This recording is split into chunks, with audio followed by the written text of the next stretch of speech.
I want to know, why are we seeing these record overdose deaths just in America? Why is this happening here? Our local hospital rooms are blowing up. Why? Because they're killing our children. And how do we change that? Hopping the fence, broad daylight. How much of this deadly poison is coming across the border? How come all these people are all passed out? Where is all of this stuff coming from? Is China purposely addicting our nation? How can parents protect their children from fentanyl? That's a tough question.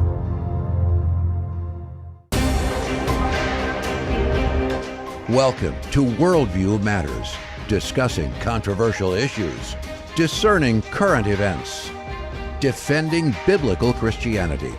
No topic off limits. And now, here's your host, David Fiorazzo. Hey friends, welcome, and fasten your seatbelts. We're talking about a very important and on the heavier side, this issue. It hasn't been shared or reported on honestly and enough to make a difference, and we're talking about fentanyl. We have the producer of the documentary Fentanyl, Death Incorporated, with us today. And this really explores the whole crisis. It's the most dangerous drug ever created. It's become the leading cause of death for Americans aged 18 to 45. The documentary is produced by Zakito Productions and Three Gates Films, and it's directed by Stephen Woolworth and Dr. Robert Marbut, and that's who we've got today. Let me just share a little bit more about him before we bring him on. He is a fentanyl national expert, former White House homelessness czar, senior fellow of the Discovery Institute, and of course the producer of the documentary we're going to talk about today that's so important. Thank you so much for being on Worldview Matters today. Thank you for having me on, and most importantly, thank you for focusing on the fentanyl crisis. People just do not understand the existential threat facing our country. No, the numbers, we rarely hear the numbers because I don't believe the media reports fairly on this, and part of that is to protect the left, really, especially when there's a Democrat in the White House. They don't want to talk because it reflects on the southern border. Just one estimate over the CDC, they say over 110,000 people in the U.S. died from drug overdoses in 2022. Almost 70% of these were caused by fentanyl. And I think you probably have more updated numbers. But Robert, would you like to talk about how people just aren't hearing the whole truth about this crisis first? I think there's one number, one statistic more than any that we've come across that really wakes everybody up. And if you're asleep, you hear this, you go. More people have died from fentanyl in the United States in the last 5 years than have died in all wars, American servicemen and women, over the last 100 years. So think about World War II, Afghanistan, Iraq, Korea, Vietnam, Gulf War I, Gulf War II, Kosovo, a few other small UN actions. Add all of that up. For 100 years of American men and women, servicemen and intelligence services, more people have died in fentanyl in the last 4.5, 5 years than all that combined. Thank you for sharing that. That's sobering. And I don't understand how you can hear that and not be more concerned about this crisis. And it is a crisis. It's just not reported, doesn't get the on the news, in the headlines. But in the documentary, there are interviews with international intelligence operatives. There are law enforcement officials, medical professionals, policymakers, and heartbreaking stories from affected families. What people forget is fentanyl is 100 times more powerful than morphine. Morphine is one of the things they give you when they want, for euthanasia, when they want to just say, all right, this person's gone. Fentanyl is 100 times more powerful. So let's go to the beginning. First of all, the trailer that we couldn't play the whole thing. You do a little spoof on this is your brain on drugs. And then we talk about fentanyl. Some of us that are older remember that on the TV, that public service announcement. But why do you think this has become such a huge crisis? Is it just we've been ignoring it? Is it Is it the media? I'm sure it's multifaceted, the problem. In some ways, there was a perfect storm, and a lot of things came together. At a clinical level, at an addiction level, you have to start with Purdue Pharma getting millions of prescriptions out, thousands of people addicted, and then suddenly all the lawsuits stop the flow. And you had all these people addicted, and the Southern Board, they jumped from the organic to the synthetic opioids called fentanyl, and they were able to bring it in. So you already had a starting group already addicted because of Purdue Pharma, and the cartels just backfilled the supply. That's number one. And then the policy of the last 4 years of the prior administration, that they were a combination slow to react to crisis in general. But when they started to talk about fentanyl, you can't talk about fentanyl without talking about your borders. And that did not go well with them politically. So they stopped talking about it. Yep. So, I mean, at the previous administration, I mean, we don't know. I hope we find out one day who was actually running the country, because it wasn't Joe Biden and Kamala Harris. But the documentary also addresses some of the failures of harm reduction strategies, the need for robust treatment solutions, and the impact on families and communities. Just walk us through, first of all, the website, friends. I forgot to give that. FentanylDeathIncorporated.com. That's FentanylDeathIncorporated.com. You're an expert in this area, Robert. I know you've worked with the homeless, and that's very near and dear to your heart as well. And sometimes that goes hand in hand, because you go to all the homeless encampments, and fentanyl is probably rampant there. Would you like to speak to that issue before we move on? Yes, and you mentioned harm reduction and homelessness. Those are all commingled now. They're all mixed together.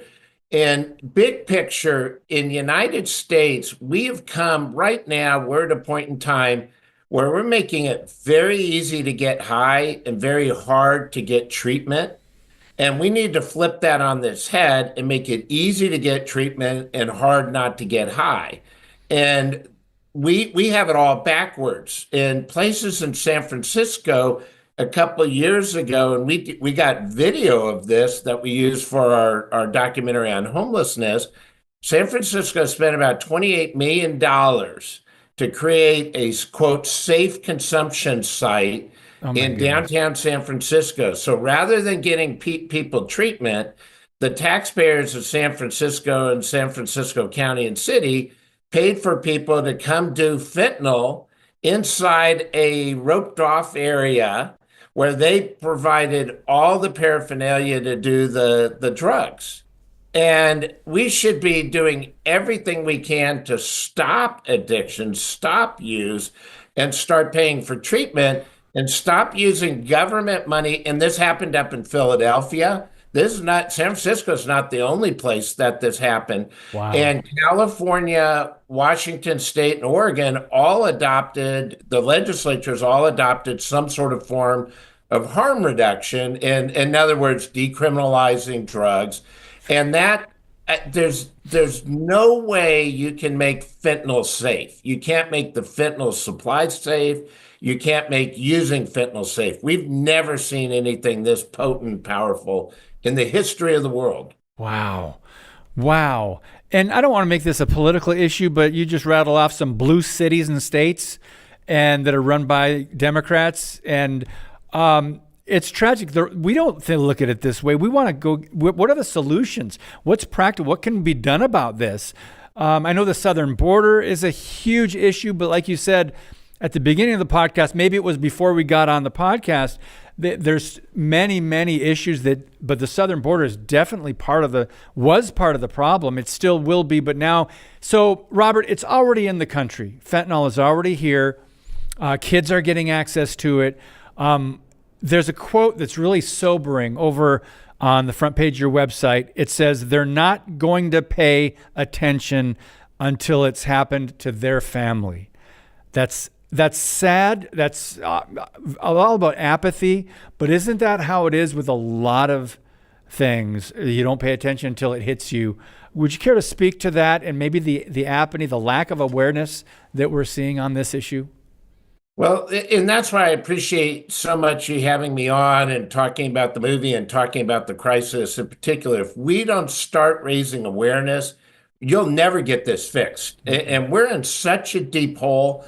If you thought and said that fentanyl would kill more people than Hitler, Mussolini, and Tojo 5 years ago, you would have laughed me out of the room. You would have never had me on your show. Now it's a fact. In 3 years of fentanyl deaths is more than Tojo, Hitler, and Mussolini led to with in the United States. And so we have to start by understanding how powerful and potent fentanyl is.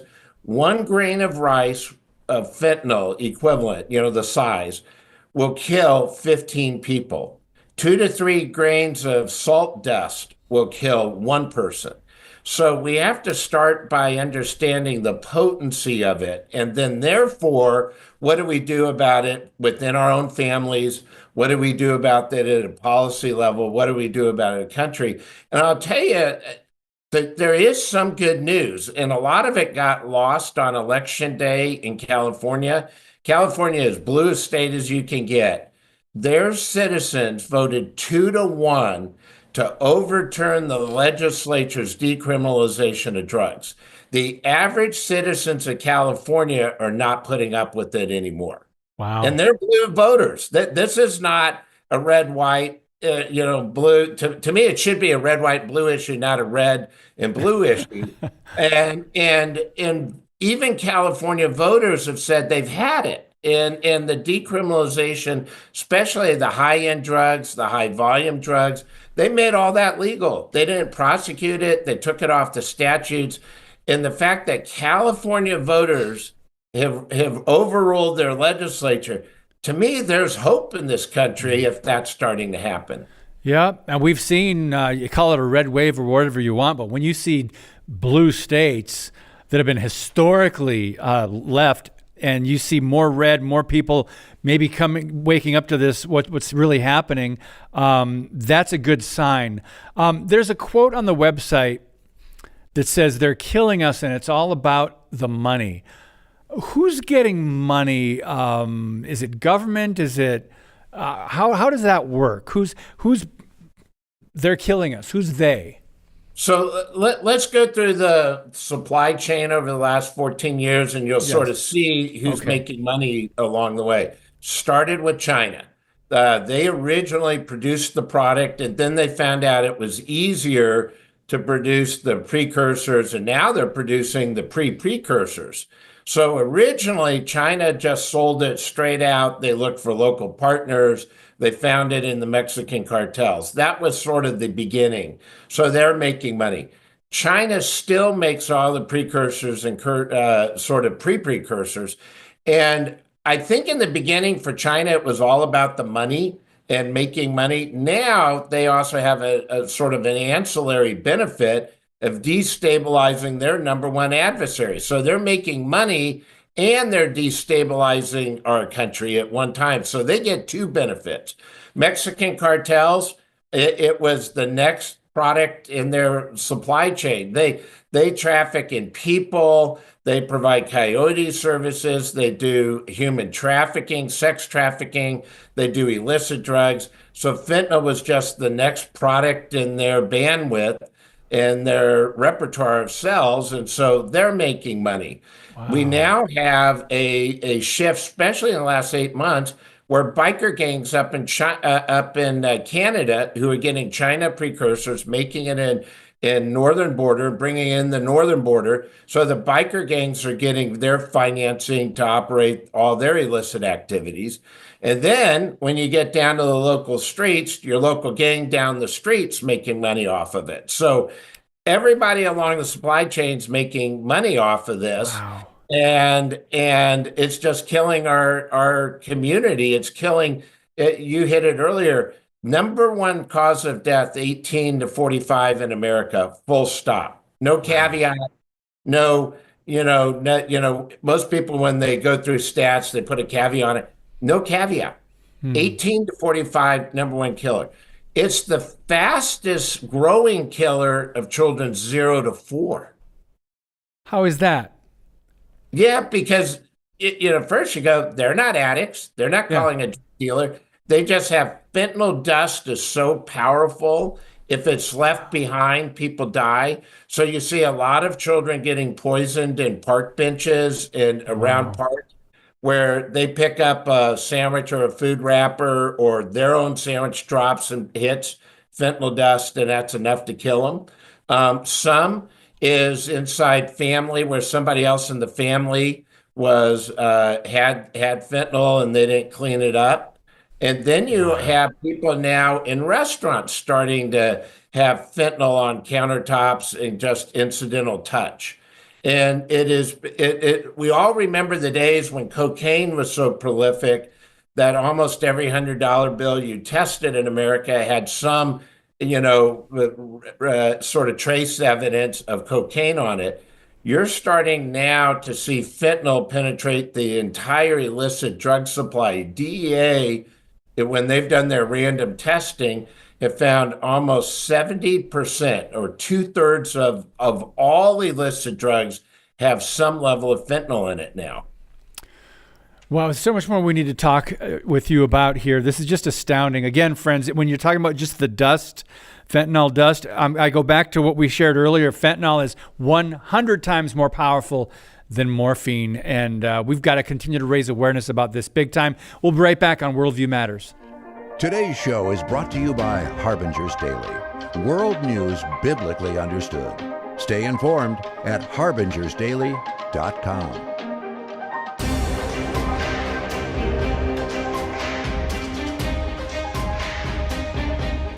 Hey friends, quick thank you that we've been averaging 250,000 downloads per podcast thanks to you. That does not count what's out on our videos on YouTube channel, on Rumble, on Facebook at the Freedom Project Facebook page, the views. This is just podcast downloads.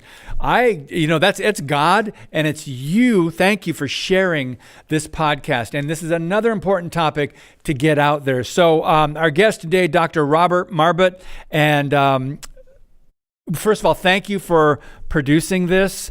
It must have been heartbreaking to hear some of the family testimonies, those who lost loved ones. Can you just touch on that a little bit? I mean, share whatever you'd like about some of them. I'm sure there was a lot more, but you decided to narrow it down and have a few testimonies.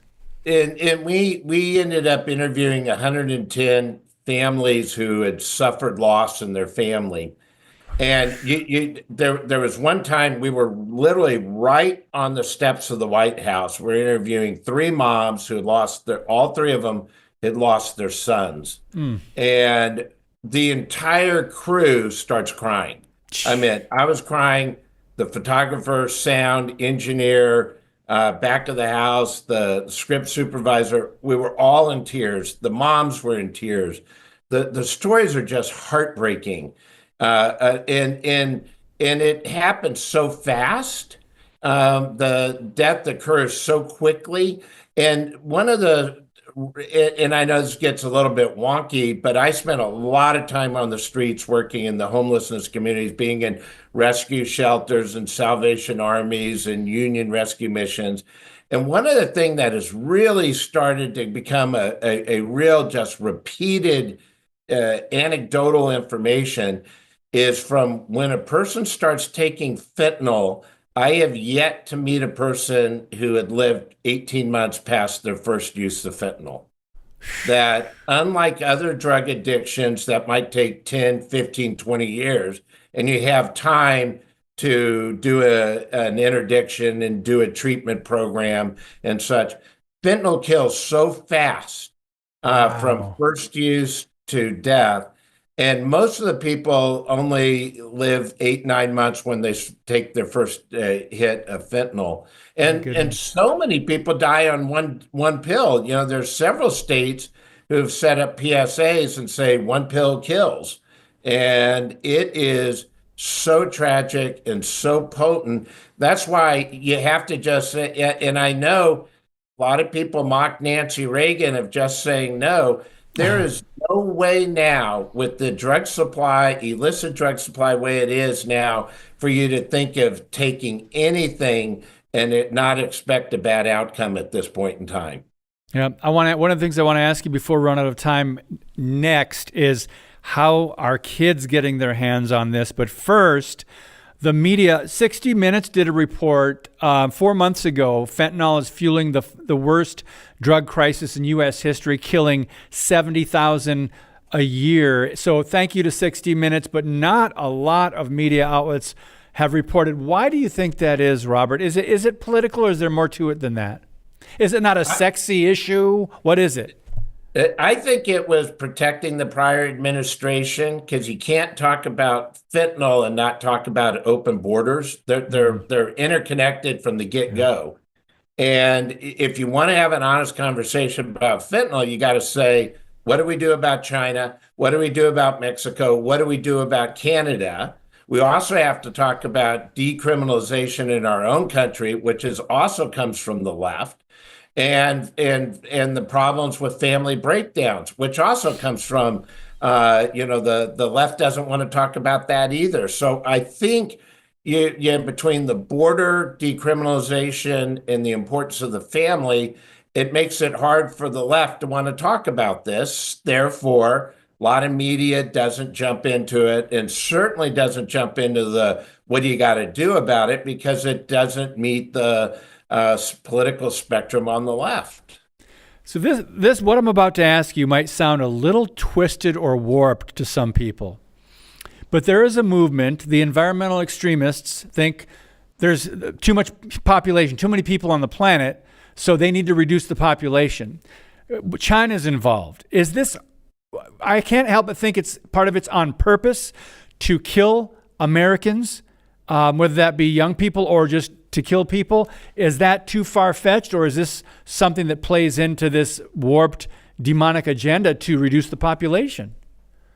The reason why we called the movie Incorporated, because this all started with greed and money, but over time, it's evolved into sort of benefits to other different groups. I think China, how often can China, without lifting a finger, doing anything at all, be able to make money and destabilize their adversary? They are taking America apart, one human soul at a time, without firing a single shot. So this is way beyond money at this time, and there are many other agendas that are benefiting from this. That makes a lot of sense, and especially when China's involved. And the website, again, friends, fentanyldeathincorporated.com.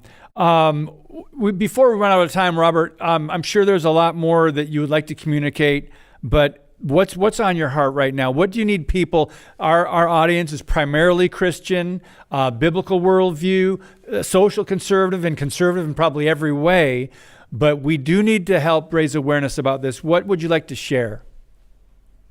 What was really fascinating when we did our interviews, and we interviewed 60 people who ultimately made the cut. I hate to put it that way, but you can't in 1 hour keep everybody.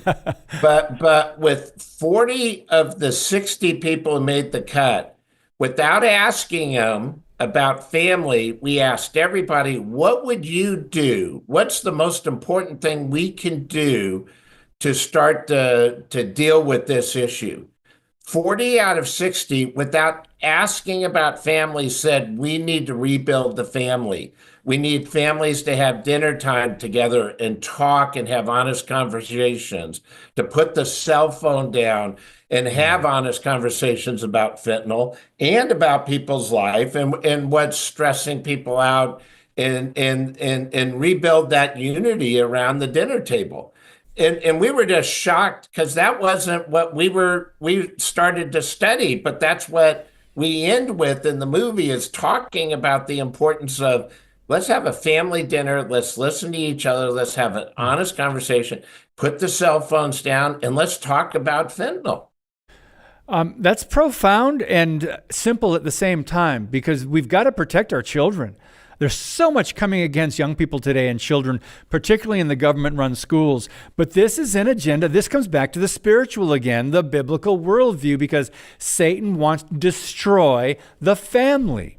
He comes against Creator God. He comes against, we were created male and female. He comes against marriage, family, and society. Family is the bedrock. A healthy family is the bedrock of a thriving, healthy society. And so it's no wonder that this agenda comes against, you want to take kids out. So now I know adults overdose and adults die from fentanyl, probably more than kids, but this is all what you said. One of the solutions is we need stronger families. And I also believe, Robert, we need stronger churches.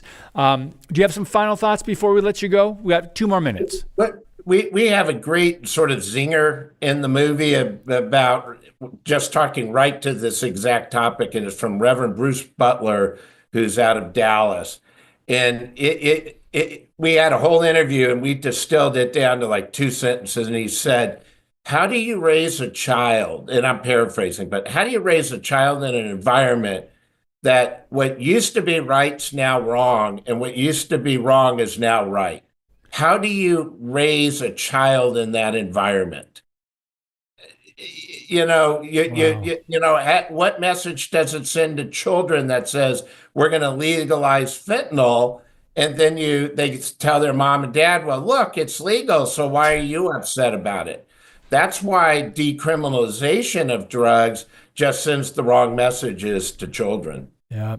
I think of that. Many scriptures come to mind exposing the deeds of darkness, but Isaiah 5:20 says, woe to those who call evil good and good evil. And the left has been on the side of lawlessness and decriminalizing that. But this is the mentality, right? It doesn't work in any other way. You think, well, abortion. Well, the answer to kids are going to get pregnant anyway. So let's just give them a card to Planned Parenthood or give them condoms.